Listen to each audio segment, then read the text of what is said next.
आइए श्याम प्रेमियों, आज एक ऐसे भगत की कहानी सुनाते हैं जो अपने व्यापार में इतना लीन था कि उसे दिन दुनिया की कोई खबर नहीं थी। उसे सिर्फ पैसा पैसा और सिर्फ पैसे के बारे में चिंता थी। उसके घर वाले, उसके परिवार वाले सारे परेशान थे कि सेठ कभी कहीं नहीं जाता, सुबह से लेकर रात तक हर समय पैसे में ही लिपटा रहता है। बहुत दिनों से उसके इष्ट मित्र उसे कहते थे कि तुम हमारे साथ कहीं चलो, अपने बच्चों को लेकर चलो, लेकिन सेठ कहता इसके लिए काफी समय पड़ा है, अभी मुझे सिर्फ पैसा कमाना है। लेकिन एक दिन कुछ मित्रों ने बहुत जोर दिया कि 2 दिन की छुट्टियां हैं, हम खाटू श्याम जी के दरबार में जा रहे हैं, पूरे परिवार को साथ लेकर हमारे साथ चलो। और सेठ उनको ये बात मना नहीं कर पाया और बिना मन के वो उन परिवार वालों और इष्ट मित्रों के साथ खाटू के लिए रवाना हो गया। रास्ते भर वो अपने व्यापार की बातें करता रहा।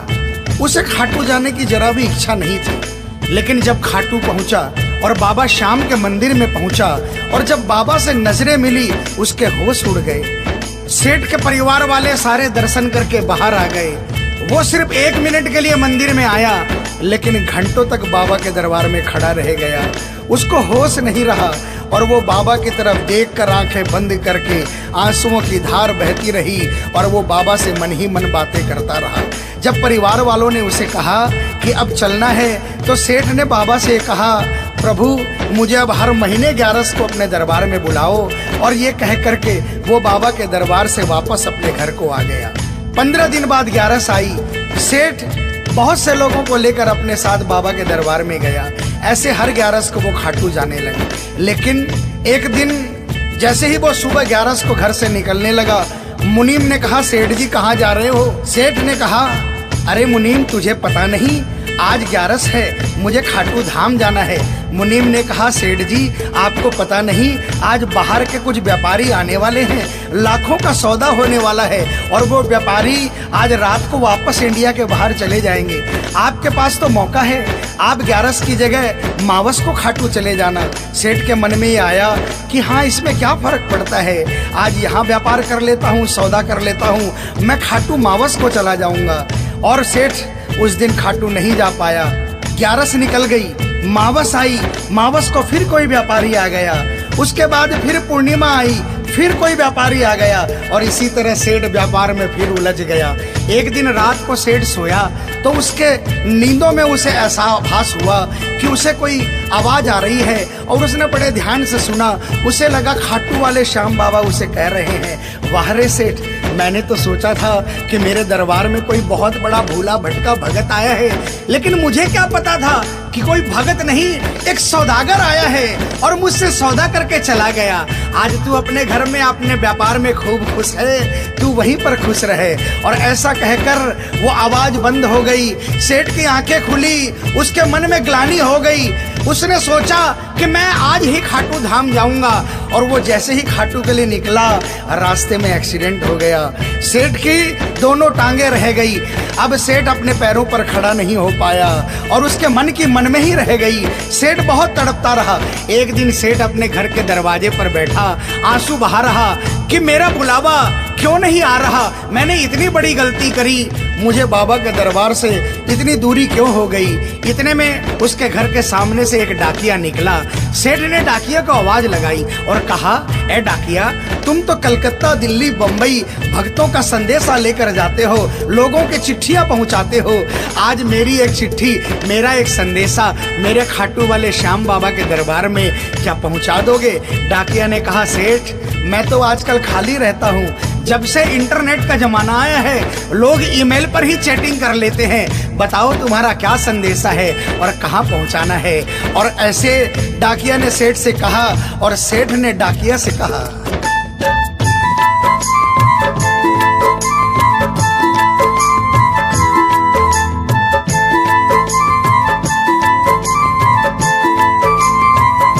डाकिया जा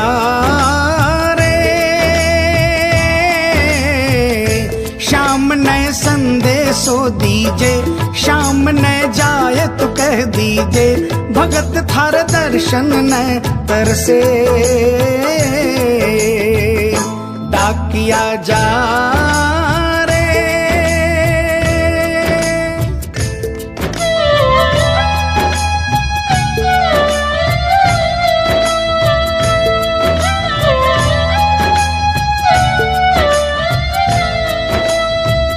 डाकिया ने कहा, सेठ आपका संदेशा तो मैं पहुंचा दूंगा, लेकिन मुझे ये तो बताओ कि आपका संदेशा पहुंचाना क्या है, जहां मुझे संदेशा पहुंचाना है वहां का ठिकाना क्या है। और डाकिया ने कहा,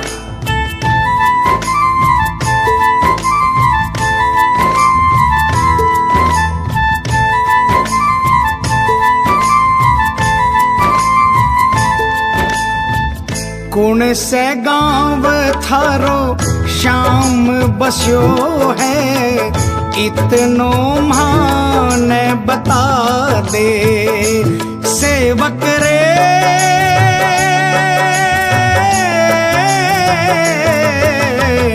घर तेरे पास है कोई निशानी, माने तू दिखला दे। कैया जानूंगा पहचान, मैं हूँ छोरो अनजान। कैया जानूंगा पहचान, मैं हूँ छोरो अनजान। कैया शाम शु होसी मिलन, डाकिया जा रे।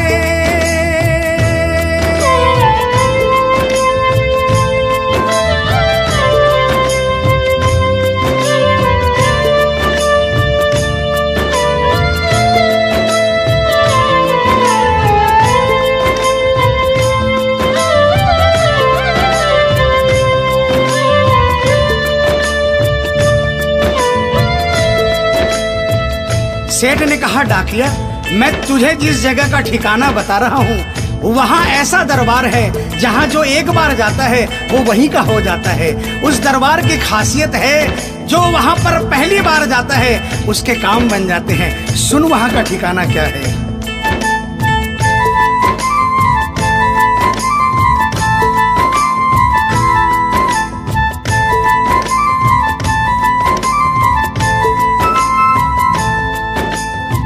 खाटू में है श्याम जी को मंदिर, शिखर ध्वजा लहरावे।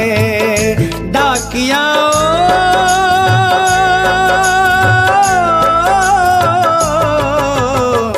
ड्योडी पर हनुमान बिराजे, सेवक चंवर ढुलावे।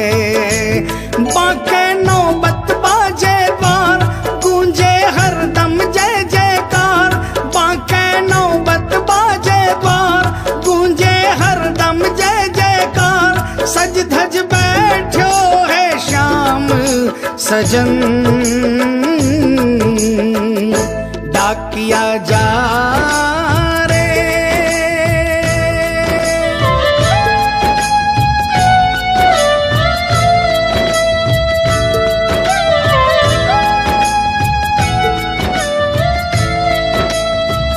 डाकिया सेठ जी के यहाँ से निकल जाता है और वो खाटू धाम के लिए प्रस्थान करता है। धीरे धीरे वो खाटू पहुँचता है और खाटू पहुंचकर बाबा के मंदिर का पता करता है और मंदिर के नीचे पहुंचकर वो पहले प्रणाम करता है और बाबा के मंदिर की 13 सीढ़ी चढ़ता है।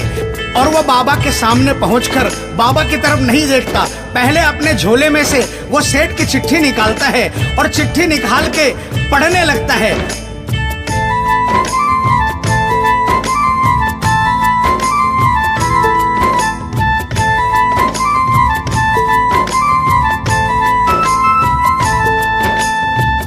पहुँच गयो दरबार श्याम के, बोलन लाग्यो संदेशो। बाबा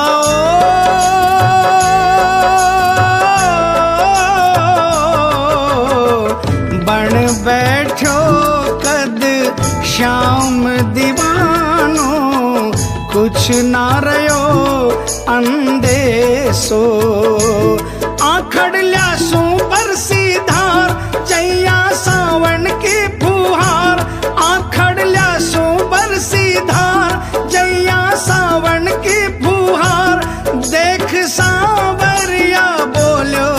प्रिय वचन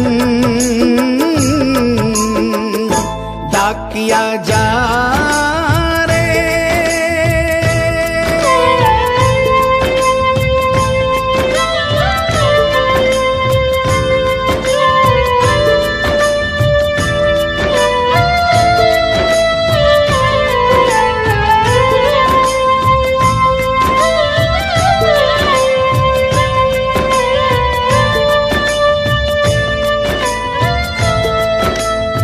जो ही डाकिया ने सांवरे सेठ की तरफ देखा, उसके होश उड़ गए, उसकी आंखें बंद हो गई, आंखों से आंसुओं की अविरल धारा बहने लगी। उसको ऐसा महसूस हुआ सपने में जैसे कि कोई श्याम प्रभु सिंहासन से उतर कर आ गए। उसे अपने गले से लगा लिया और डाकिया से कहा, कैसे हो डाकिया? डाकिया प्रभु के चरणों में गिर गया, कहा, प्रभु आज मैं धन्य हो गया, इतने वर्षों तक आपके दरबार नहीं पहुंचा, आज सेठ जी के कारण मैं आपके दरबार में पहुंच गया। अब मुझ पर इतनी कृपा कर दो, मुझे अपनी शरण में रख लो। लेकिन बाबा ने कहा, नहीं बेटा, मैं तुझे अपनी शरण में रखूंगा, लेकिन अभी तुझे मेरा एक छोटा सा काम करना है। जिस सेठ ने तुझे ये संदेशा देकर भेजा है, अगर उसके पास मेरा जवाब नहीं गया तो वहां जीते जी मर जाएगा। तू मेरा एक छोटा सा काम कर दे, वापसी संदेशा तू उस सेठ को जाकर दे दे। और बाबा ने कहा,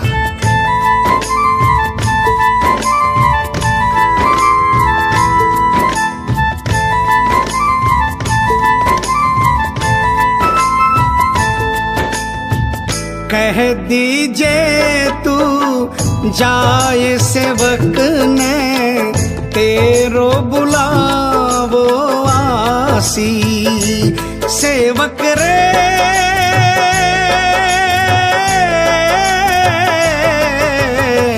सबकी आस पुराऊं तो तू कैया रह पासी।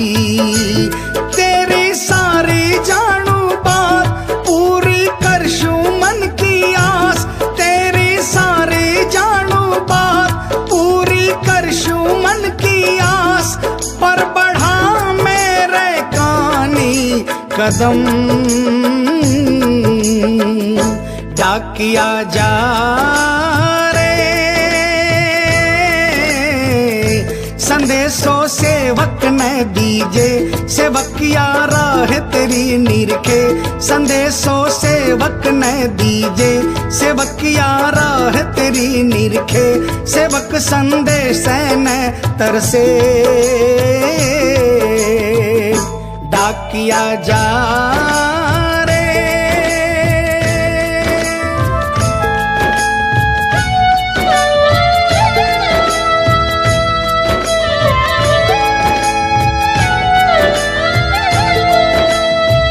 डाकिया श्याम प्रभु के चरणों में प्रणाम करके वापस निकलता है और वो आधी रात को ही सेठ के शहर में आ जाता है।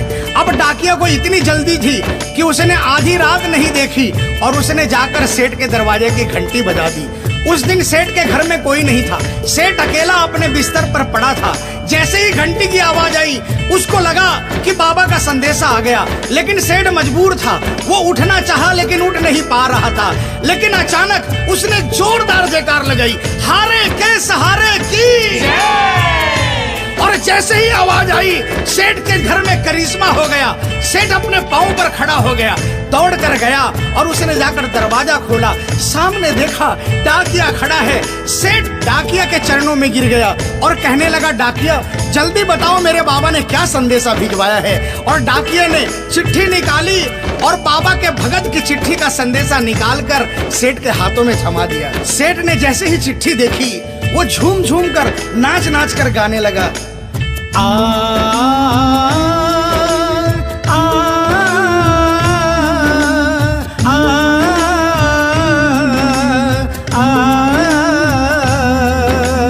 आ चिट्ठी आई है, चिट्ठी आई है, चिट्ठी आई है, चिट्ठी आई है, चिट्ठी आई है, खाटू से चिट्ठी आई है।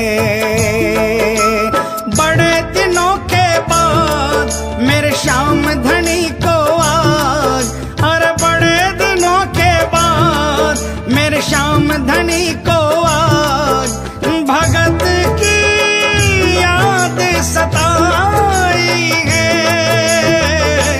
चिट्ठी आई है, चिट्ठी आई है, ओ चिट्ठी आई है, चिट्ठी आई है। सेठ ने वो चिट्ठी वापस डाकिये को थमा दी और कहा, डाकिया आप तो स्वयं बाबा से मिलकर आए हो, इसलिए बाबा का संदेशा अपने मुखारबिंद से मुझे सुनाओ।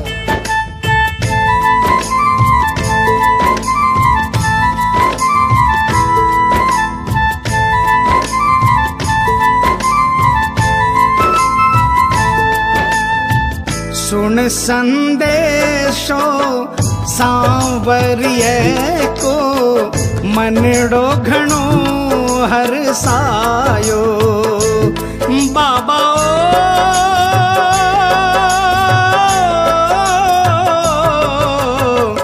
बंध गया पाँव में घूघरिया सा, मन को मोरियो गायो।